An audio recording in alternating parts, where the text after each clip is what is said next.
فیصلہ فرما دے ہمارے اور ہماری قوم کے مابین حق کے ساتھ، وانت خیر الفاتحین، اور یقیناً تو بہترین فیصلہ کرنے والا ہے۔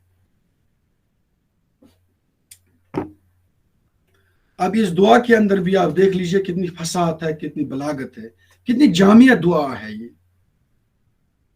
پیغمبر یہ نہیں کہتے کہ یا اللہ ان کو مار دے، پیغمبر یہ نہیں کہتے کہ یا اللہ مجھے کوئی ایسا ہتھیار دے دے کہ یہ لوگ میری بات مان جائیں، نہیں، پیغمبر کتنا نفیس، کتنا ایگزیکٹ اور ایپٹ دعا مانگتے ہیں۔ کیا مانگتے ہیں کہ یا اللہ میں نے اپنی قوم کو بہت سارے طریقوں سے سمجھایا، ان کو بجھایا، ان کے سامنے ہر ایک دلیل پیش کر دی،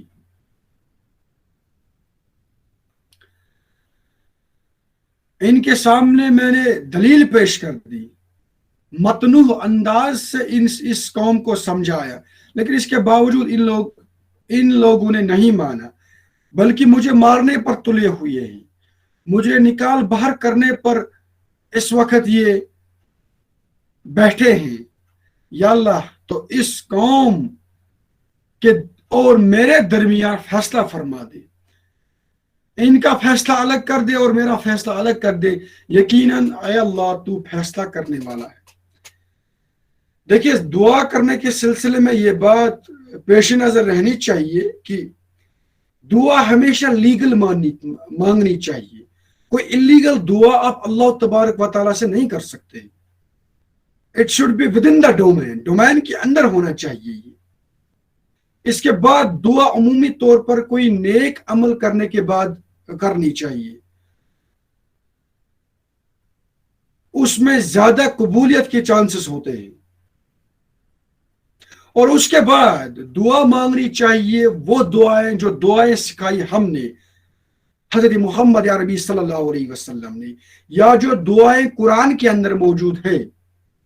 اب ان دعاؤں پر ہم کیوں فوکس کرتے ہیں؟ یہی دعائیں مانگنی چاہیے۔ آپ خود بھی کوئی ذاتی دعا مانگ سکتے ہیں، اس میں کوئی قباحت نہیں ہے، لیکن قرآنی دعائیں جو ہیں، نبی علیہ السلام کی سکھائی ہوئی دعائیں جو ہیں، ان کے اندر فصاحت ہے، ان کے اندر بلاغت ہے۔ دیکھیے بات ذرا سمجھنا، آپ بہت مزے کی بات ہے یہ۔ اللہ تبارک و تعالی ہمارے دلوں کے حال اچھی طریقے سے جانتے ہیں، اس میں کوئی شک کی بات نہیں ہے، لیکن اس کے باوجود اللہ تبارک و تعالی یہ بات پسند کرتے ہیں کہ ہم آپ کے سامنے گڑ گڑائیں۔ تو اس کا کیا معنی ہے؟ کیا اللہ تبارک و تعالی کو ہمارا گڑ گڑانا پسند ہے؟ بالکل، اللہ تبارک و تعالی کو ہمارا گڑ گڑانا پسند ہے، irrespective of the fact he knows whatever lies there inside our hearts۔ وہ انسان سخت نابکار ہے جو انسان اللہ تبارک و تعالیٰ سے دعا نہیں مانگتا، اگرچہ اللہ تبارک و تعالیٰ نے آپ کو سب کچھ دیا ہے، آپ کو کسی چیز کی کمی نہیں ہے، الحمدللہ آپ سمجھتے ہیں کہ آپ دین حق پر قائم ہیں، آپ ہدایت یافتہ ہیں، آپ کو اللہ نے مالی طور پر بھی استحکام بخشا ہے، آپ تعلیمی اعتبار سے بلند ہیں، لیکن اس کے باوجود اللہ تبارک و تعالیٰ سے ہمیشہ مانگتے رہنا چاہیے۔ اور جب خود بھی دعا کریں گے تو دعا پہلے لکھ لیا کرو، اور لکھنے میں یہ بات پیش نظر رہنی چاہیے کہ دعا کے الفاظ اچھے ہوں۔ دیکھیے جب ہم کسی بڑے آفس میں جاتے ہیں، کسی وزیر کے پاس جاتے ہیں، کسی منسٹر کے پاس جاتے ہیں، اپنا سپاس نامہ لے کر اپنی مشکلات کا ازالہ کرنے کے لیے ہم اس کے پاس پہنچ جاتے ہیں، یا ہم کوئی بات رکھتے ہیں۔ میں اخبارات کے اندر لکھتا ہوں، میری کوشش ہمیشہ یہی ہوتی ہے کہ میں اپنے قارئین تک بہترین الفاظ پہنچاؤں، ان کو میری بات سمجھنے میں کوئی دقت پیش نہیں آنی چاہیے، پڑھتے پڑھتے ان کو مزہ آنا چاہیے۔ بالکل یہی روش ہمیں اپنانا چاہیے کہ جب ہم دعا مانگیں، اور خیال رہے جب آپ اپنی ذاتی طور پر ادر دین قرآنی دعا مانگیں گے تو آپ کوئی بھی زبان استعمال کر سکتے ہیں. آپ کی جو مادری زبان ہوگی وہ استعمال کر سکتے ہیں. آپ کو کسی اور زبان پر عبور ہے وہ زبان بھی استعمال کر سکتے ہیں. لیکن ایوری ٹائم ایوری مومنٹ جب بھی آپ کو موقع نصیب ہو اللہ سے دعا مانگتے رہنا چاہیے. اللہ سے دعا مانگتے رہنا چاہیے اور اس امید کے ساتھ دعا مانگنا چاہیے کہ اللہ تبارک و تعالیٰ اس دعا کا نعم البدل آپ کو کسی نہ کسی صورت میں ضرور دے دیں گے. یہ جو عنصر جب ہم اپنے اندر پیدا کریں گے اس میں ایک بہت زبردست فائدہ ہے. وہ یہ ہے کہ ہم لوگ توحید پر قائم رہیں گے. ہم عمومی طور پر پھر یہ روی جب اختیار کر لیتے ہیں تو بدعات کے اندر مبتلا ہو جاتے ہیں. اللہ بچائے بعض جگہوں پر پھر شرک کا ارتکاب بھی ہوتا ہے. کوئی مسئلہ درپیش ہوتا ہے انسان کو, یہ قسم کے لوگوں کو کہتا ہے کہ بھئی آپ دعا کرو. یہ قسم کے پھر بدعات کر لیتا ہے, قسم کی جگہوں پر جاتا ہے. کیوں؟ بھائی معاملہ آپ کا ہے, مشکل آپ کو پیش آئی ہے, تو آپ کے دل کے اندر سے جو نکلے گی اس مشکل کو دور کرنے کے لیے وہ کسی اور سے نہیں نکلے گی. اب آپ خود سمجھتے ہیں کہ اللہ آپ کی نہیں سنے گا. ارے کیسے سنے گا؟ اس سے پہلے آپ نے کس قسم کا رابطہ آپ نے اللہ سے رکھا تھا؟ آپ نے کتنی دعائیں اس سے پہلے اللہ سے مانگی تھی؟ آپ دعاؤں کے معاملے میں کتنے زیادہ چاقو چوبند تھے؟ تو یہ بھی فائدہ ہے دعا مانگنے کا. اس کے بعد آیت نمبر 90. وَقَالَ الْمَلَأُ الَّذِينَ كَفَرُوا مِنْ قَوْمِهِ, اور کہا اس کی قوم کے ان سرداروں نے جنہوں نے کفر کیا تھا, لَئِنِ اتَّبَعْتُمْ شُعَيْبًا إِنَّكُمْ إِذًا لَخَاسِرُونَ, کہ اگر تم نے شعیب کی پیروی کی تو تم خسارے والے ہو جاؤ گے. یعنی کہ اب انہوں نے بالکل وہی بات کہی. آپ دیکھ لیجئے, اس سے پہلے بھی میں نے عرض کیا کہ پیغمبروں کو ایسا لگتا ہے کہ جب ہم پیغمبروں کی سرگزشت دیکھتے ہیں ایسا لگتا ہے حضرت آدم علیہ السلام سے لے کر حضرت محمد عربی صلی اللہ علیہ وسلم تک جتنے بھی نبی آئے انہیں ایک ہی قسم کے مشکلات کا سامنا کرنا پڑا. یہاں پر بھی لوگ کہتے ہیں حضرت شعیب اور جو اس کے ساتھ باقی جڑے لوگ ہیں یا جو چاہتے ہیں کہ ہم حضرت شعیب علیہ السلام کی دعوت پر لبیک کہیں, ان کو کیا کہا جاتا ہے کہ دیکھو اگر تم نے یہ دعوت قبول کر لی تو آپ خسارے میں مبتلا ہو جاؤ گے. آج بھی جب کوئی انسان حق بات کہتا ہے تو اس سے غیر اپنے بھی کہتے ہیں کہ بھائی اب خسارے میں مبتلا ہو جاؤ گے. لیکن دنیا کا خسارہ ایک مومن کے لیے کوئی معنی نہیں رکھتا ہے. خسارے سے اگر بچنا ہے تو آخرت کے خسارے سے بچنا ہے, اس چیز کی زیادہ فکر کرنی چاہیے. اس کے بعد آیت نمبر 91, فَأَخَذَتْهُمُ الرَّجْفَةُ, تو اب آپ پکڑا اللہ تبارک و تعالیٰ نے ان کو ایک زلزلے کے ساتھ, فَأَصْبَحُوا فِي دَارِهِمْ جَاثِمِينَ, اور وہ پڑے رہ گئے اپنے گھروں میں اوندے منہ. اب ان پر عذاب آ پڑا, ان پر عذاب نازل ہوا. اور عذاب کیا تھا ان کے لیے؟ سب سے پہلے آسمان سے آگ کے شعلے برسے, اس کے بعد فضا میں ایک ڈراؤنی آواز پیدا ہو گئی,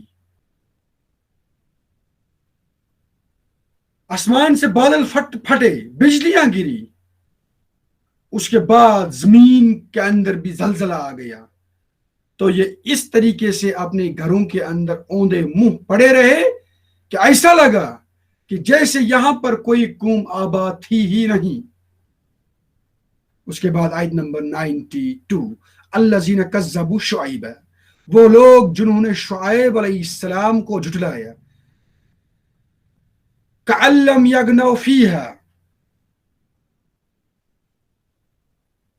الذین کذبوا شعیبا کانوا هم الخاسرین, وہ لوگ جنہوں نے شعیب علیہ السلام کو جھٹلایا تھا ایسے ہو گئے جیسے کبھی اس بستی میں بسے ہی نہیں تھے.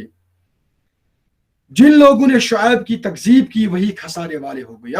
اب اس کا جواب دیا جا رہا ہے کہ یہ لوگ اس سے پہلے حضرت شعیب علیہ السلام کو کہا کرتے تھے اور ان لوگوں کو بھی کہا کرتے تھے جو شعیب علیہ السلام کی دعوت کے ساتھ رغبت رکھتے تھے یا جنہوں نے آپ کی دعوت پر لبیک کہا تھا، ان کو کہتے تھے کہ تم لوگ خسارے میں ہو، لیکن اب جب کہ ان پر عذاب آپ پڑا تو اب یہی لوگ خسارے میں مبتلا ہو گئی، دنیا کے اندر بھی اور اب آخرت کے اندر بھی ان پر دردناک اور دوہرا عذاب ہوگا۔ اس کے بعد آیت نمبر 93، فتول عنہم، تو وہ اب ان کو چھوڑ کر چل دیا، یعنی کہ حضرت شعیب علیہ السلام اب اپنی قوم کو وہیں تباہی و بربادی کے عالم میں چھوڑنے کے بعد وہاں سے چل دی۔ وقال یا قوم، یہ کہتے ہوئے کہ اے میری قوم، لقد ابلغتکم رسالات ربی ونصحت لکم، کہ اے میری قوم کے لوگوں، میں نے تو تمہیں پہنچا دیے تھے اپنے رب کے پیغامات اور میں نے تمہاری خیر خواہی کی تھی۔ اے میری قوم، میں نے تو خیر خواہی کی تھی، پیغمبر ہمیشہ خیر خواہ ہوتے ہیں اپنی قوم کے ساتھ، وہ کبھی نہیں چاہتے ہیں کہ آپ کی دعوت پر کوئی لبیک نہ کہے، بلکہ ان کے اندر تڑپ ہوتی ہے۔ جس طریقے سے نبی صلی اللہ علیہ وسلم کے اندر اتنی تڑپ تھی کہ قرآن میں آتا ہے کہ اللہ تبارک و تعالیٰ نے ان سے کہا کیا میرے نبی، ان لوگوں کو حق بات پر لانے کے لیے کہیں آپ اپنے جان کو تو کوئی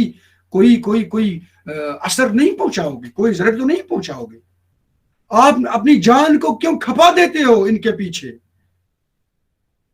آپ کے اوپر بس ہم نے ذمہ داری عائد کر دیا ہے کہ آپ حق بات پہنچائیں۔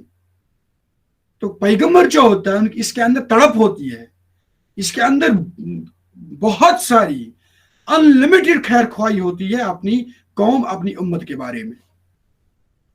وَكَيْفَ آسَى عَلَىٰ قَوْمٍ كَافِرِينَ، تو اب میں کیسے افسوس کروں اس قوم پر جس نے کفر کیا۔ اب there is no reason کہ میں افسوس کروں، کیونکہ تم لوگ اسی کے لائق تھے۔ مجھے آپ پر عذاب آنے کے بارے میں کوئی بھی باک نہیں ہے، کوئی بھی تشویش نہیں ہے، کوئی بھی دکھ نہیں ہے، because you are meant for that.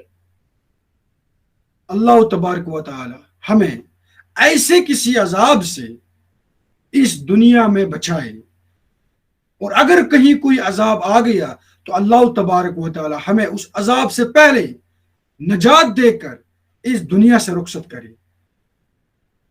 ربنا لا تجعلنا فتنة للقوم الظالمين ونجنا برحمتك من القوم الكافرين۔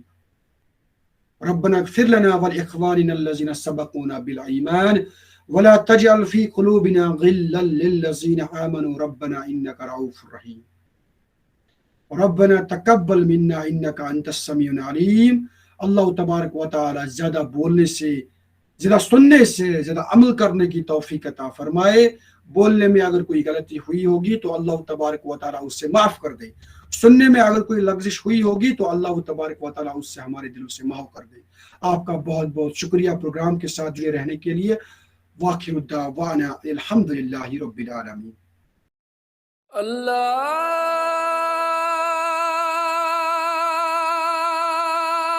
اکبر، اللہ